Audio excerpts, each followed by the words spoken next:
Bonjour tout le monde, bienvenue dans une nouvelle vidéo. Aujourd'hui, on se retrouve pour une mise à jour de mes lectures terminées. Il y en a que ça fait un petit bout que j'ai terminé, d'autres que ça fait moins longtemps. Donc, je vais aller par ordre chronologique de en commençant par celui qui est le plus ancien, quoi. Alors, il s'agit d'une traduction française et c'est Future Sex de Emily Vitt, ou Witt. Moi, je dirais Vitt, là, comme ça. Et puis, je m'en allais dire, je dirais vite comme ça. Bref, joke plate. C'est publié aux éditions Le Seuil en français et c'est un essai sur la sexualité. Pour une petite mise en contexte, il s'agit de Emily Vitt, l'auteur même, qui à 30 ans, toujours célibataire, décide d'aller explorer un petit peu qu'est-ce qui se fait dans le monde de la sexualité, c'est quoi les pratiques sexuelles, autant à la télévision, dans les films, que dans la vie de tous les jours, les diverses options qui existent, quoi, et qui se pratiquent précisément aux États-Unis et encore plus précisément à San Francisco, à New York, qui sont des villes qui ont amené plus en avant tout le monde, admettons, de la pornographie. Et elle, c'est ça son but, c'est d'explorer et de faire une espèce de mise à jour de qu'est-ce qui se fait. Il y a un langage très journalistique dans le roman, c'est donc pas du tout difficile à lire. Les critiques que j'ai entendues, c'est que c'était trop froid, on ressentait pas les émotions de l'auteur. Moi, j'ai pas trouvé, je trouvais qu'on était très bien dans sa tête. Par contre, il y a certains moments où on la sentait mal à l'aise dans une certaine pratique qu'elle allait explorer. Et là, j'avoue que ça peut rebuter un peu. Mon copain l'a lu à ma suggestion et lui, ça l'avait rebuté parce que oui, tu veux savoir qu'est-ce qui se passe, mais tu te sens mal, qu'elle, elle soit mal à l'aise aussi. Et il m'a dit qu'il se sentait beaucoup mieux quand après elle était à l'aise dans ce qu'elle faisait, dans ce qu'elle voyait, dans ce qu'elle découvrait et qu'elle avait un ton journalistique un peu plus neutre ou positif, quoi. J'ai trouvé ça intéressant parce que malgré la couverture qui peut intimider, il y a 3 ans, je pense que j'aurais été vraiment gênée d'apporter ça à la caisse, mais passer la couverture, qui est quand même esthétiquement jolie, c'est vraiment un bon livre informatif, documentaire sur toutes les pratiques qui se font. Et c'est pas juste ce qu'on dit dans le roman que je trouve intéressant, c'est que on ne fait pas juste parler de sexualité, on parle de la psychologie humaine, de l'humain, qu'est-ce qu'il est capable de faire physiquement, c'est quoi ses limites. Donc ça va plus loin, c'est plus gros que juste la sexualité et ça, j'ai bien aimé cette pensée-là. Ça m'a appris plein de choses, j'ai appris des noms, j'ai appris un peu d'histoire, c'est relié avec la technologie parce que la technologie est un des médiums, je veux dire, super important pour propager l'accessibilité de la pornographie, par exemple. Et puis, c'est vraiment divisé par chapitre. Oui, bien sûr, c'est divisé par thématique. Vous pouvez vraiment choisir et sélectionner sur quoi vous voulez en savoir plus. Par exemple, si je vous le lis rapidement, là, le sommaire, ça fait attente, site de rencontre, méditation orgasmique, cyberpornographie, webcam érotique, polyamour, Burning Man, contraception, sexe du futur. Le seul bémol que j'y apporte, qui n'est même pas un bémol en fait, c'est que c'est une bonne introduction justement au monde de la sexualité de nos jours avec quelques années antérieures. Mais si on voulait en savoir plus, comme aller plus en détail dans un certain sujet, c'est pas le bon livre. Ça, c'est une introduction à ceux qui connaissent rien pantoute de tout ce qui se fait à San Francisco, New York, aux États-Unis, bref. Et je pense que c'est ça qui fait sa force, c'est que c'est accessible, puis ouais, vraiment bien. Ensuite, lu en temps pour le mois de la BD en mai dernier, j'ai lu Joséphine Baker de Catel et Bocquet, publié chez Casterman Écriture. C'est une de mes idoles, Joséphine Baker. Je l'ai connue au cégep, donc il y a de ça 4 ans. Ouais, 4 ans. Et puis, je me suis prise une biographie d'elle, écrite par Lynn Haney, qui, je pensais, à cette époque, était la seule biographie qui avait été écrite sur Joséphine Baker et que j'avais trouvé la perle rare, parce que je trouvais rien d'autre écrit sur Joséphine Baker. Bref, fait que j'ai lu ça, j'ai lu toute sa vie en texte, là. Et puis j'avais beaucoup aimé, j'avais fait un oral au cégep sur Joséphine Baker. C'est l'origine du twerking, c'est une diva, puis elle a créé une famille avec plein d'enfants de différentes religions, cultures, couleurs de peau, pour montrer que les hommes naturellement s'entendent bien ensemble, peu importe d'où ils viennent, et que la mésentente entre les hommes, c'est quelque chose de construit. Genre, je l'adore, ok? Bref, j'en parle jamais assez. Et là, quand j'ai vu qu'il sortait Joséphine Baker en bande dessinée, j'ai capoté. Jolies images à l'intérieur, c'est en noir et blanc. Ça me dérangeait il y a plusieurs années, le noir et blanc. Je pense que ça fait 4 ans que ça me dérange plus. J'en ai déjà parlé dans une autre vidéo pour le mois de la BD et je me gêne pas de vous en reparler, c'était excellent. Ensuite, une amie m'a passé un des premiers ouvrages, ou le premier, de Boom, qui était l'illustratrice du festival de BD de mai dernier. Il s'agit de La Petite Révolution. Boom a réalisé la BD dans le cadre d'un concours, je crois. Le concours Anticyclone, organisé par Front Froid.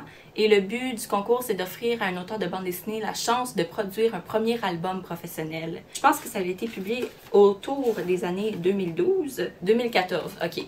2014, il y a eu une grève étudiante à Montréal, au Québec. C'est pas directement lié avec ça, mais ça rappelle beaucoup.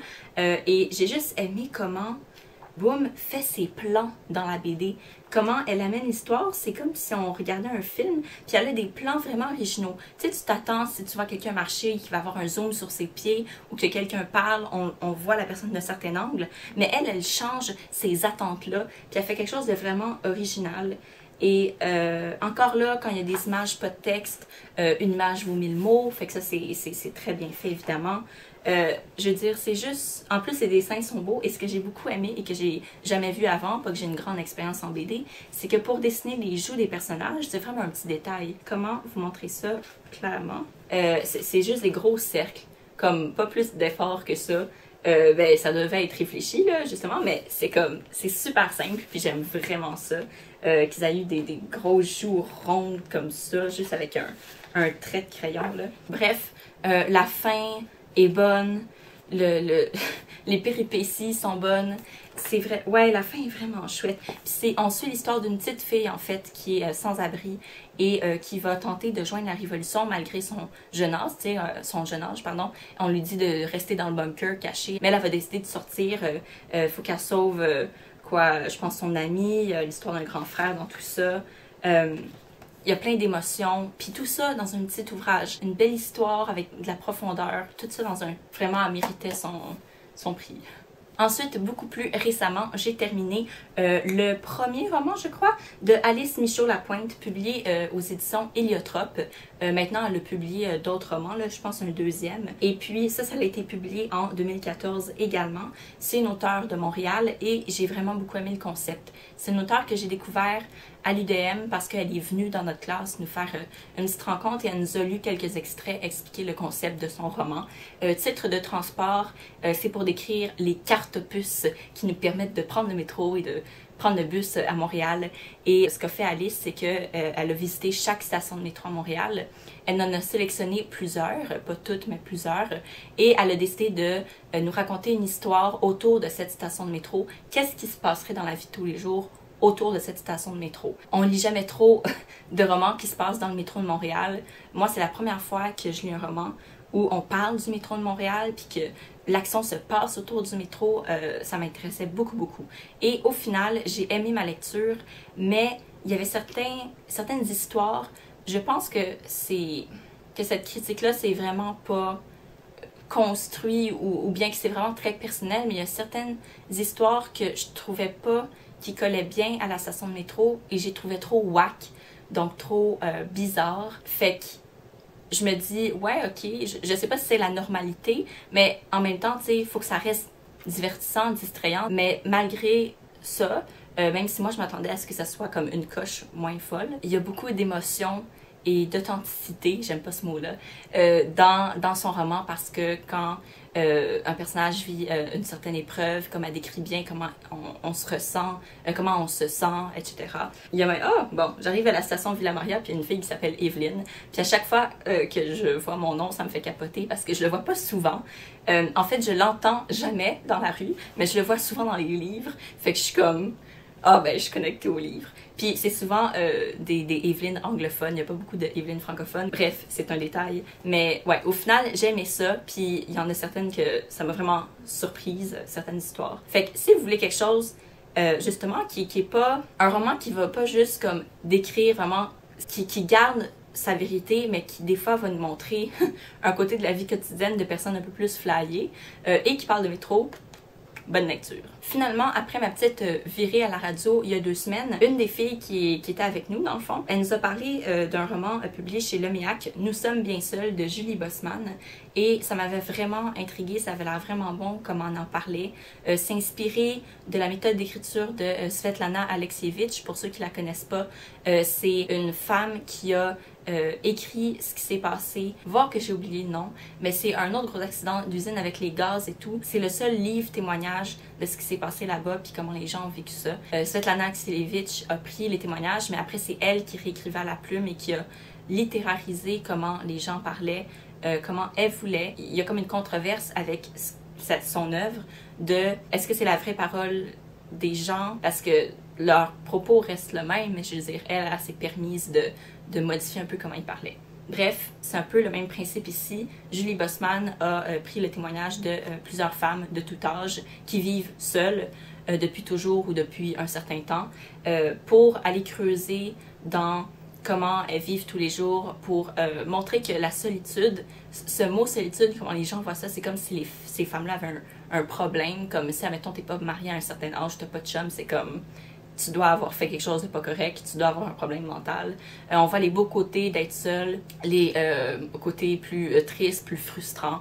C'est vraiment complexe. La fille qui en a parlé à la radio me l'a gentiment prêté et je l'ai lu et je l'ai beaucoup aimé. Moi, je suis une genre de fille qui dit que je suis bien toute seule puis que je serais bien toute seule, comme avec les hauts et les bas. Puis ça m'a juste confirmé que, waouh, c'est tellement beau, genre la solitude. Puis je dis ce mot-là, puis quand je dis le mot la solitude, c'est on n'est pas seul quand on est juste avec soi-même. Moi, je suis 2 personnes à l'intérieur, puis je me parle, puis comme je me sens pas abandonnée. Comme la solitude, ça devrait pas être synonyme de ça. Bref. Vraiment bon, je vous le conseille fortement. Ça a été publié en 2017, donc c'est une lecture assez récente. C'était donc tout pour mes lectures des derniers mois, des 2 derniers mois. J'espère qu'il y en a un là-dedans qui va vous intéresser. S'il y en a un que je vous conseille plus fortement, je pense que c'est vraiment ça, parce que ça brise les préjugés, nous sommes bien seuls. Ça brise les préjugés des femmes et des hommes envers les femmes. Mais je ne pense pas que les hommes concernés par ce livre-là vont le lire. Mais bref, je vous le conseille fortement. En plus, c'est nouveau, hein, un livre neuf. Fait que, ouais, j'espère que ça vous a plu. On se revoit dans une prochaine vidéo, sûrement pour vous annoncer comme que le zine est prêt, parce que là, ce matin, cet avant-midi, je suis allée le porter à l'imprimerie et je suis vraiment excitée. Fait que ça va définitivement être prêt pour comme lundi prochain. Je devrais le recevoir vendredi, fait que cool, ok, bye, bonne journée.